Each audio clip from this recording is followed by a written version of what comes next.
2 pessoas morreram e 6 ficaram feridas na batida de 2 carros ontem na BR-277 em Prudentópolis, região de Guarapuava. Ao fazer uma ultrapassagem, essa picape bateu de frente com o carro prata.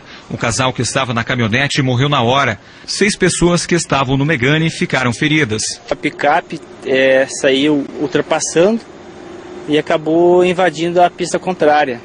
Daí houve a colisão frontal com o veículo Megane que vinha sentido Irati, né? O médico que passava pelo local fez os primeiros atendimentos até as vítimas serem levadas para o hospital. A atenção tem que ser redobrada, porque o movimento também está muito alto, né? Principalmente nos casos como foi o acidente hoje, que estava chovendo, né? Um terceiro carro também se envolveu no acidente, mas os ocupantes não se machucaram. Na hora que ele veio, ele já estava de lado e o Megane já deu de frente. A gente tentou, mas graças a Deus foi só danos materiais. As 6 pessoas que se feriram no acidente são da mesma família e foram trazidas para esse hospital de Guarapuava.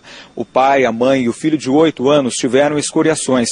Já as 3 filhas do casal precisaram passar por cirurgia. A filha do meio, que tem 19 anos, está internada em estado grave na UTI.